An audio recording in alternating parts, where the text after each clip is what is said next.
Hai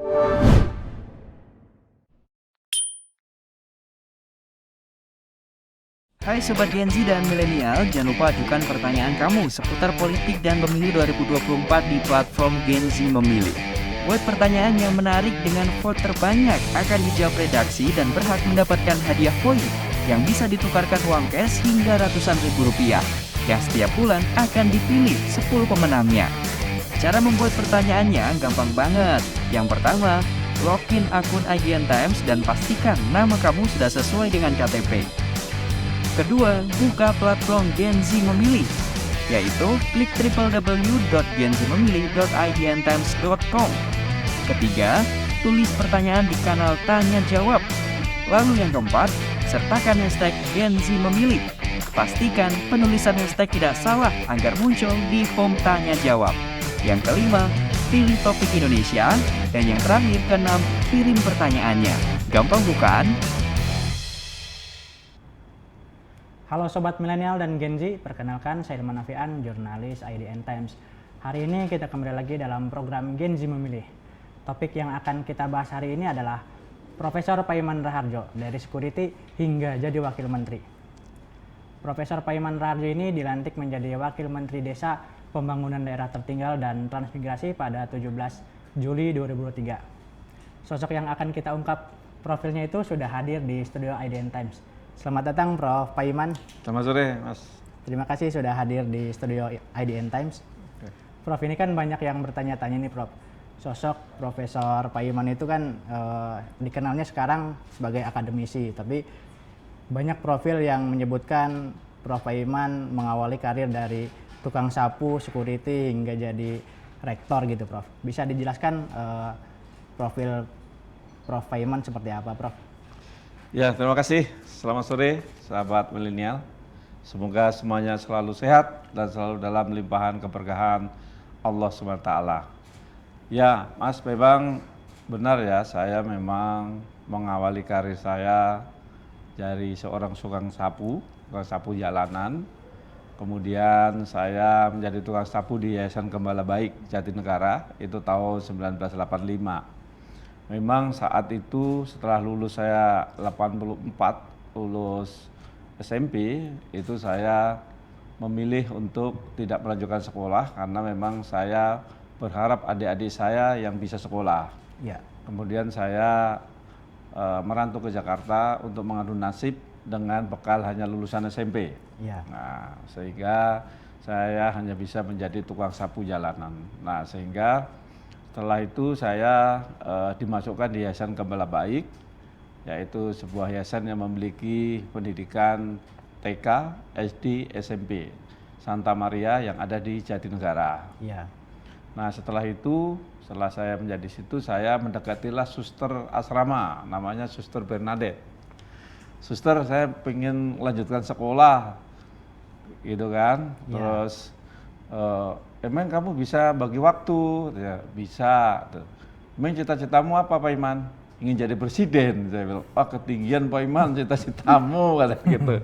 Ya, namanya juga cita-cita suster. Nah, akhirnya saya dimasukkanlah di STM Budaya di Matraman. Nah, setelah saya lulus STM, maka saya minta pindah menjadi satpam. Nah, menjadi satpam, saya minta shift malam. Nah, supaya saya siangnya bisa sekolah. Alhamdulillah memang diberi kesempatan untuk saya belajar karena memang saya melihat si kamu, Pak Iman, punya semangat untuk maju katanya. Ya. Kalau gitu ya sudah, kamu jaga malam gitu kan. Nah, akhirnya saya kuliah. Nah, setelah lulus S1, saya keluar dari Santa Maria tahun 94, kemudian saya membuka usaha pengetikan, fotokopi, ya, percetakan dan sebagainya. Nah, sambil kemudian saya sambil melanjutkan S2. Nah, tapi sebelumnya saya tahun 97 menjadi dosen di Mustopo. Itu sejarahnya memang. Setelah jadi dosen, saya melanjutkan S2, melanjutkan S3 di UNPAD, sehingga saya di kampus itu memang dari karir sangat bawah, menjadi dosen, menjadi kasubag, menjadi kaprodi, menjadi wadek, menjadi sekretaris direktur, menjadi PJ rektor, baru menjadi rektor definitif. Gitu Mas. Baik, Prof, itu kan tidak bisa melanjutkan SMP ke SMA gitu, Prof. Ya. Memang seberapa terbatasnya ekonomi keluarga saat itu, Prof? Ya, saya memang keluarga saya besar ya, anaknya 8, saya nomor 4. Sebenarnya kalau kita lihat dari sejarah, keluarga saya itu orang mampu dulunya ya. Karena dulu mbah saya itu punya lumbung pangan yang dibagi-bagikan ke warga saat penjajahan Jepang. Iya. Nah, cuman karena dulu ya terlalu terlena, mbah-mbah saya itu banyak tanah-tanah tidak ada surat-suratnya, kemudian digugat oleh waris, kemudian kalah, nah, kemudian kita menjadi keluarga yang sangat sederhana. Nah, bapak saya hanya orang petani biasa, ibu saya jualan tahu dan juga jadah gitu ya. Iya. Nah, sehingga memang sangat keterbatasan. Tetapi sebenarnya kalau untuk saya sendiri sekolah bisa, tetapi saya memang memilih agar adik-adik saya yang bisa sekolah. Maka saya lebih memilih untuk mandiri. Nah, karena saya memang punya cita-cita saya berdiri dengan kaki saya sendiri. Apapun yang terjadi, saya harus meringankan beban orang tua saya. Oke. Waktu itu di benak seperti itu. Prof, ini kan masih lulus SMA, masih remaja, SMP gitu, Prof. Masih remaja, terus pergi ke Jakarta. Itu bilang ke orang tua mau merantau ke Jakarta, gimana tuh, Prof? Ya, saya kira ibu, saya, bapak, saya ingin mengadu nasib di Jakarta. Lah kamu kan cuma bekal lulus SMP, ya nggak apa-apa. Mau jadi tukang sapu, mau jadi buruh bangunan, ya nggak apa-apa. Yang penting nanti bisa bantu adik-adik saya, gitu. Nah, akhirnya direstui. Saya sebelum pergi saya puasa dulu, puasa 3 hari waktu itu. Terus saya minta izin sama orang tua saya. Kemudian orang tua saya berpesan, kamu hati-hati, kamu masih kecil, jadi jaga diri kamu baik-baik gitu. Kira-kira seperti itu. Kalau di Jakarta ada saudara? Ada. Kakak saya yang nomor 1 sama kakak saya yang nomor 2. Berarti pas datang ke Jakarta tinggalnya sama kakak? Enggak, saya nggak tinggal di kakak. Tinggal cuma 3 hari ya. Kemudian saya saat jadi tukang sapu jalanan tidur di emperan toko, di emperan toko, terus kemudian di masjid gitu ya. Pernah saya juga di Uber Satpol PP ya, karena tidur di emperan gitu ya. Nah, setelah itu saya dimasukkan oleh kakak saya di Yayasan Gembala Baik karena melihat saya kan sering batuk-batuk gitu ya, karena tidurnya di emperan gitu. Nah, kemudian saya di Yayasan Gembala Baik. Berapa lama tuh, Prof, tinggal di jalanan? Ya, kurang lebih sekitar 7 bulan. 7 bulan. Nah, waktu kan bekerja di Yayasan Gembala itu, Prof. Nah, minta izin untuk sekolah STM itu dikasih beasiswa berarti? Ya, itu ada suster asrama namanya Suster Bernadette ya. Suster Bernadette itu akhirnya saya diberikan ya SPP-nya dibayarkan dari yayasan waktu itu. Jadi di biaya sekolah dari Yayasan Gembala Baik waktu itu untuk yang SMA ya, untuk yang STM. Tapi untuk yang S1, S2, S3 saya pribadi dari usaha dan mandiri saya. Baik, Prof, itu selama STM ini kan ada biaya seragam segala macam untuk beli buku juga. Nah, itu biayanya dari mana tuh, Prof? Ya, kalau SPP dibayarkan dari Gembala Baik, tapi kalau seragam, buku, keperluan lain-lain dari biaya sendiri. Kan saya sudah punya gaji, karena saya kan saat itu kan sudah jadi tukang sapu, dapat gaji. Dulu gaji saya itu 7.500 saat itu. Nah, itu kan anak masih STM terus bekerja juga menyapu jalanan. Itu waktunya untuk menyapunya kapan tuh, Prof? Pagi hari kah atau sore? Ya, pagi sampai sore. Nah, tapi setelah di Yayasan Gembala Baik, saya itu memang hampir nggak tidur ya, karena sekolah saya kan siang tuh di STM Budaya itu jam 12 sampai jam 6 sore. Nah, saya cara kerja saya pagi itu kan jaga anak-anak sekolah di pintu sambil membuat minuman guru-guru. Nah, terus kemudian untuk ngepel kelas-kelas itu saya kerjain malam. Malam setelah pulang saya tidur dulu jam 9 sampai pagi sampai subuh. Ya. Nah, karena memang waktu itu saya sekitar 20 kelas ya, itu bersihnya waktu itu. Jadi memang cukup lelah ya, tapi memang karena saya punya semangat ya, kelelahan itu bisa saya hilangkan dengan semangat tadi. Oke. Prof, ini kan lanjut S1 terus S2. Nah, sampai menjadi profesor gitu, Prof. Keluarga di satu keluarga Bapak itu gimana tuh, Prof, memandangnya? Kan keluar rumah bergelar ijazah SMP, tapi pada akhirnya menjadi profesor gitu, Prof. Ya, saya kira saudara-saudara saya dan para teman-teman saya dekat ya bangga ya karena melihat sosok saya yang dulu ibaratnya tidak memiliki arti ya, tetapi dewasanya saya punya arti, bisa guru besar. Jadi tidak mudah ya karena saya kan sambil bekerja, kemudian sekolah, saya bisnis juga ya kan. Jadi kalau profesor itu tidak semua orang bisa meraih. Ya. Karena profesor itu merupakan jabatan fungsional tertinggi, yaitu guru besar. Dan alhamdulillah saya merupakan orang yang tercepat memperoleh gelar guru besar, karena saya hanya 2 bulan. 2 bulan 1 minggu saya bisa memperoleh gelar guru besar.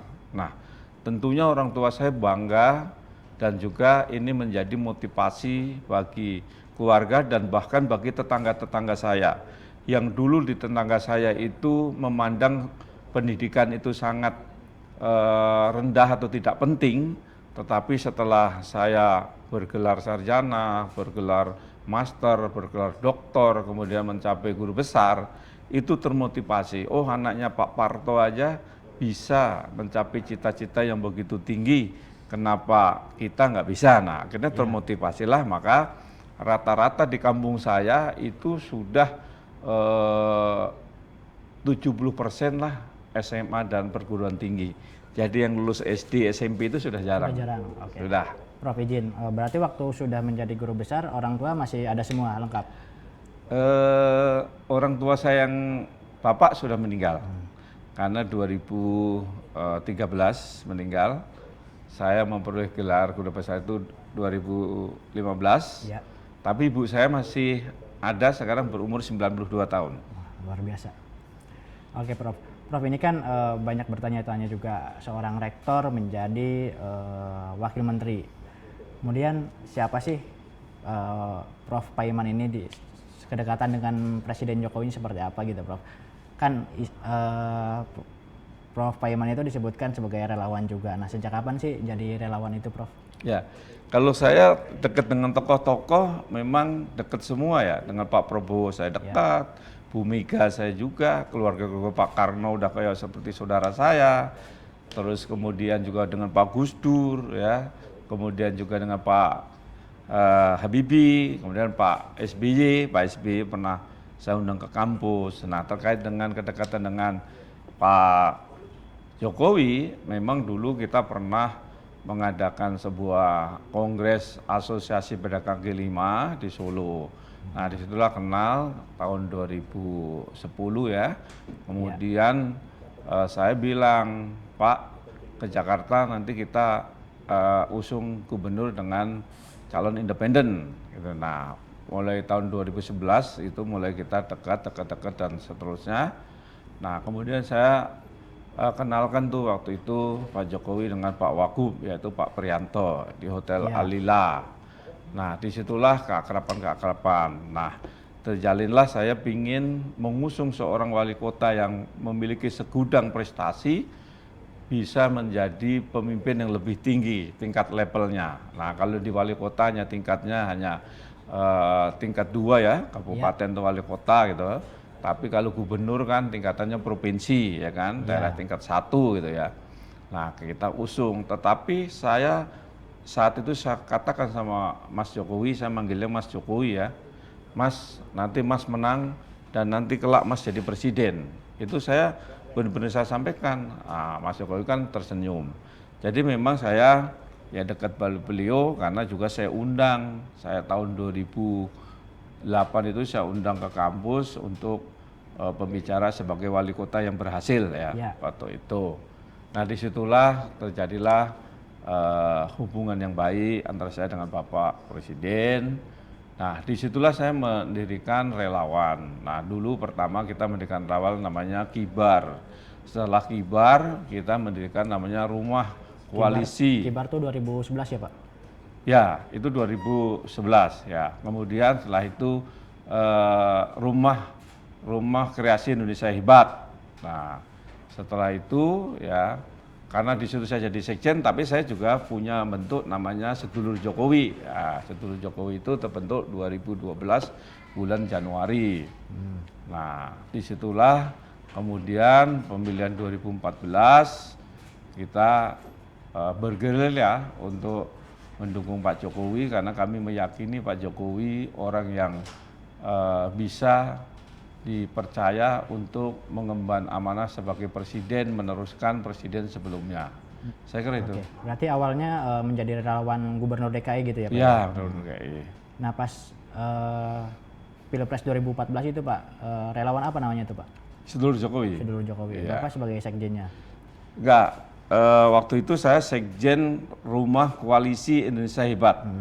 Nah setelah itu saya sebenarnya sih Sedulur Jokowi itu sudah ada, cuman belum mencuat gitu ya. Nah setelah saya jadi ketua umumnya, itu saya kembangkan sehingga kita berdiri sendiri berjuang untuk di barisan Pak Jokowi, yaitu dengan nama Relawan Sedulur Jokowi. Oke Pak. Gitu.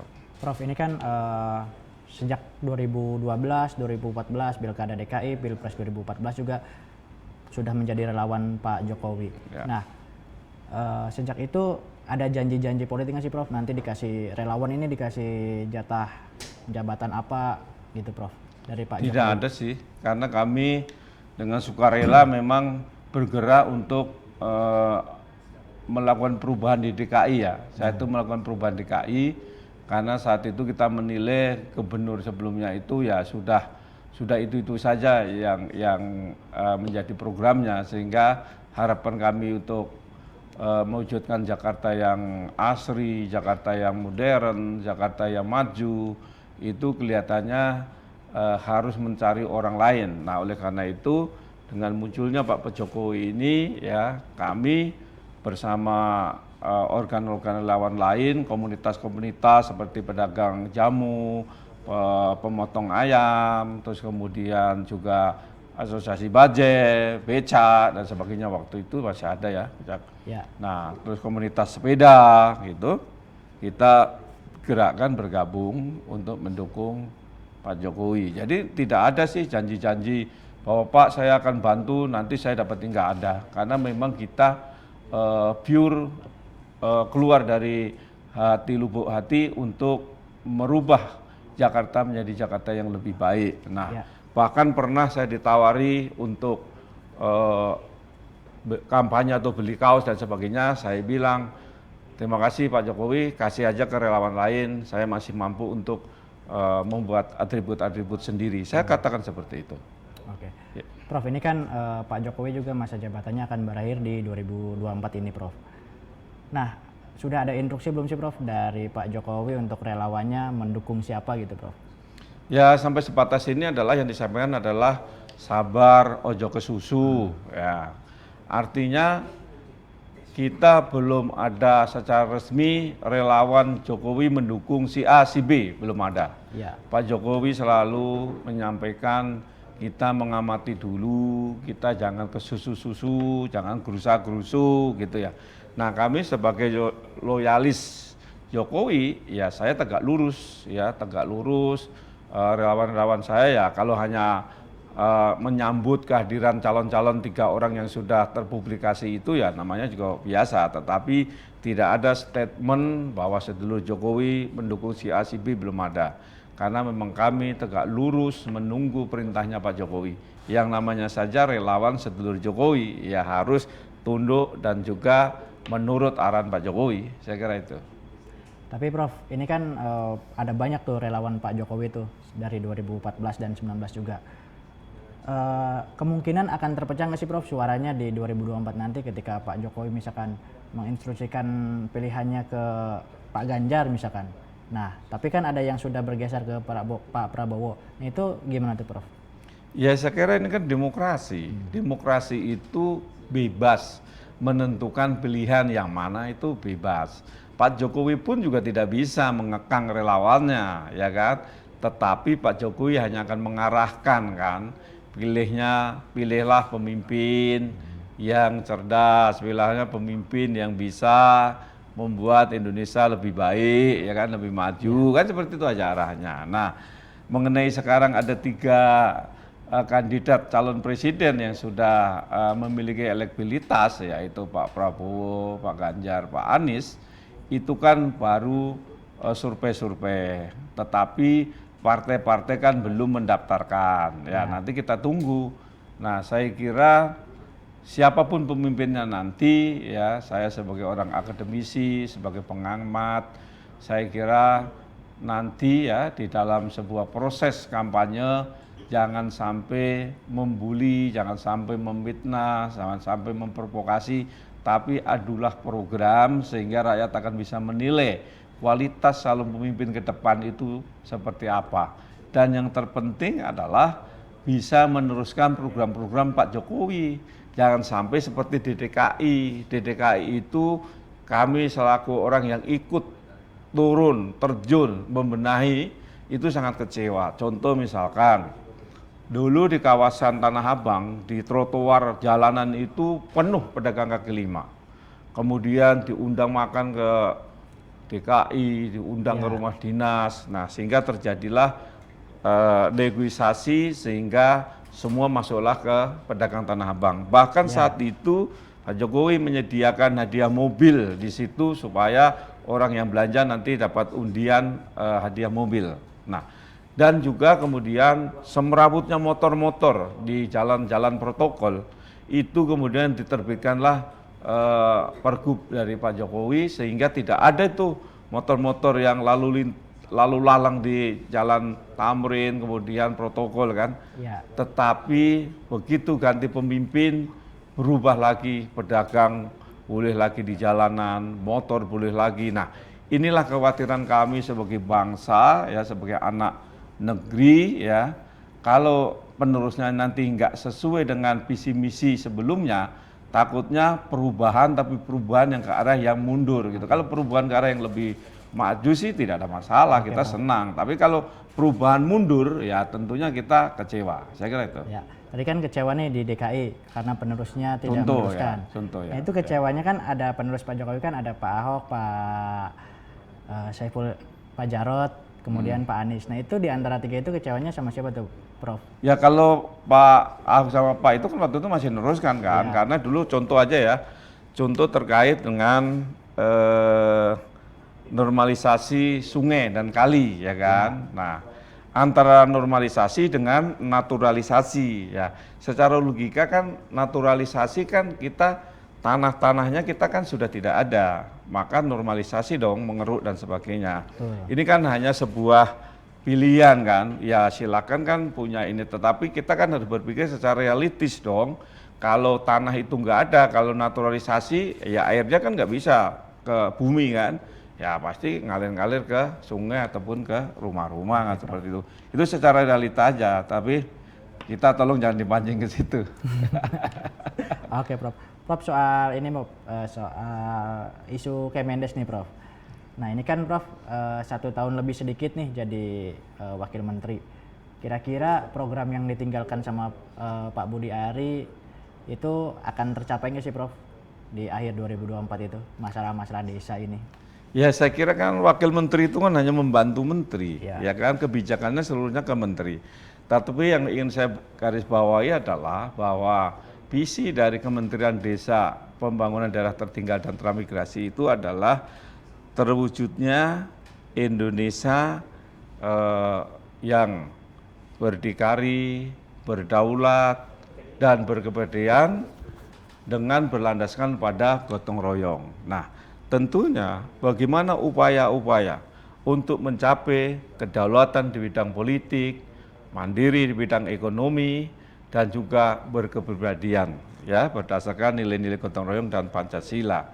Nah, konsep pembangunan desa, konsep pembangunan daerah tertinggal, konsep pembangunan transmigrasi, tentunya kita berpedoman pada Renstra ataupun visi misi dari Pak Jokowi yang dituangkan dalam Nawacita. Ya. Nah, saya melihat bahwa Menteri sekarang ini luar biasa telah membuat keputusan permen, ya, peraturan Menteri dalam rangka untuk menerjemahkan bagaimana untuk mempercepat pengentasan kemiskinan melalui pembangunan desa, pembangunan daerah tertinggal, dan pembangunan transmigrasi. Nah, tidak sekedar kita melakukan sebuah pembangunan, tapi ada sebuah pengucuran dana desa, di mana kita tahu semua bahwa desa di Indonesia itu sekarang ini hampir 83.000 lebih. Ya. Tetapi yang telah mendapatkan sebuah alokasi anggaran itu sekitar 74.000, ya, desa. Nah, artinya bahwa ke depannya konsep bagaimana mengentaskan kemiskinan melalui pembangunan desa, daerah tertinggal, dan juga transmigrasi ini tentunya kita perlu dukungan. Siapa dukungan? Ya, penyelenggara negara, pemerintah, kemudian pengusaha, kemudian juga siapa lagi? Yaitu masyarakat, ya kan? Nah, sehingga dengan begitu, ya, sinergitas antara pemerintah, pengusaha, masyarakat, dan sebagainya, ya, itu akan menjadi sebuah kekuatan. Tadi saya sampaikan di dalam visi dari Kementerian Desa Pembangunan Daerah Tertinggal tadi adalah salah satunya adalah berlandaskan gotong royong. Nah, dulu Pak Karno mengajarkan bahwa tonggak di dalam kita membangun bangsa ini adalah gotong royong. Gotong royong ini apa? Mewujudkan sebuah persatuan dan kesatuan. Nah, untuk membangun desa, membangun pembangunan daerah tertinggal, membangun daerah transmigrasi, butuh kebersamaan dan gotong royong dari seluruh pemangku, baik pemerintah, dunia usaha, dan masyarakat.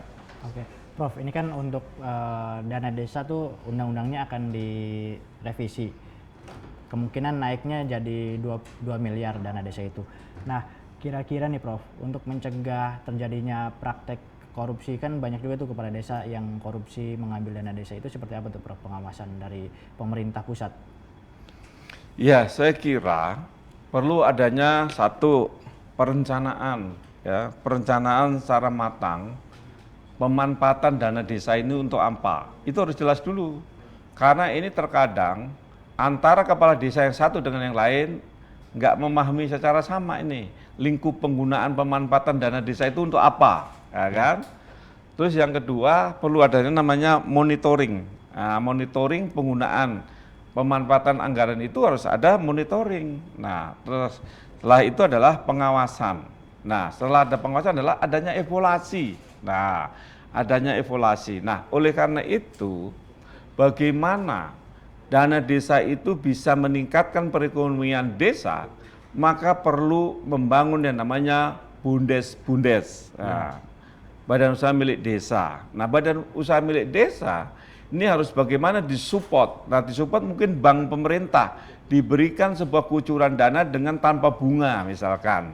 Nah, sehingga nanti akan tumbuh dan berkembang tuh kearifan lokal atau potensi-potensi daerah desa itu, ya desa itu akan bisa muncul. Nah, saya kira bahwa tidak sekedar kita mengalihkan naik jadi 2 miliar, tetapi bagaimana perencanaannya untuk pemanfaatannya, lingkupnya apa saja, dimonitoring apa tidak, diawasi apa tidak, dievaluasi apa tidak, sehingga nanti akan terukur, oh dana desa ini ternyata diuji coba aja dulu, misalkan ini 2 miliar, oh berhasil nggak? Kalau nggak berhasil ya nggak usah diterusin. Tapi kalau berhasil, oh ternyata dengan ditambahnya dana desa, itu akan bisa meningkatkan pertumbuhan perekonomian desa. Nah, jadi harus ada uji coba, nggak bisa kita langsung naik-naik begitu aja, tetapi perlu adanya sebuah survei atau adanya sebuah kajian bahwa dengan adanya naik alokasi anggaran desa, itu akan lebih meningkatkan kemakmuran desa, atau bahkan akan terjadi ya kesempatan penyimpangan yang lebih masif atau yang lebih besar lagi. Saya kira itu. Oke. Prof, terakhir nih Prof, mengenai adanya isu dana desa di Papua ini diserahkan ke KKB tuh Prof. Apakah Kemendes sudah investigasi dengan polisi mengenai isu tersebut Prof? Ya sebenarnya kan itu kan pemerintah daerah ya. Kemudian juga saya sendiri belum mengecek ya, karena saya juga masih baru Bu. Ya informasi itu bisa benar bisa salah. Tetapi kami di dalam Kementerian Desa itu sudah punya satker yang memang mengawasi alokasi pemanfaatan dana desa. Ya tentunya kalau berita-berita itu kan terkadang tidak memiliki nilai kebenaran ya. Ya intinya kalau disesuai aturan kan itu kan pemerintah daerah yang menerima. Kemudian pemerintah desa. Kemarin saya sudah ngecek memang tahun 2023 ini kan mengalami kenaikan yang sebelumnya yang dikucurkan 68 triliun menjadi 70 triliun. Nah, sekarang rata-rata sudah hampir 1,2 miliar per desa. Ya. Nah, kalau ada sebuah misalkan desa memang ada bahwa desa itu ternyata tidak menerima sebesar itu. Nah, ya kita akan diteliti, makanya tadi gunanya dana monitoring, pengawasan, evaluasi, itulah gunanya untuk mengetahui ya kebenaran-kebenaran dari berita-berita yang muncul. Saya kira itu. Oke Prof, terima kasih untuk semua jawabannya. Itu dia Sobat Milenial dan Gen Z, obrolan saya mengungkap profil Profesor Paiman Raharjo. Untuk Sobat Milenial dan Gen Z, jangan lupa saksikan tayangan ini di kanal YouTube IDN Times. Jangan lupa semua subscribe, follow, dan like semua akun media sosial IDN Times. Terima kasih, sampai jumpa. Hai Sobat Gen Z dan Milenial, jangan lupa ajukan pertanyaan kamu seputar politik dan pemilu 2024 di platform Gen Z Memilih. Buat pertanyaan yang menarik dengan vote terbanyak akan dijawab redaksi dan berhak mendapatkan hadiah poin yang bisa ditukarkan uang cash hingga ratusan ribu rupiah yang setiap bulan akan dipilih 10 pemenangnya. Cara membuat pertanyaannya gampang banget. Yang pertama, login akun IDN Times dan pastikan nama kamu sudah sesuai dengan KTP. Kedua, buka platform Gen Z Memilih, yaitu klik www.genzmemilih.idntimes.com. Ketiga, tulis pertanyaan di kanal Tanya Jawab. Lalu yang keempat, sertakan hashtag Gen Z Memilih. Pastikan penulisan hashtag tidak salah agar muncul di home Tanya Jawab. Yang kelima, pilih topik Indonesia. Dan yang terakhir, keenam, kirim pertanyaannya. Gampang bukan?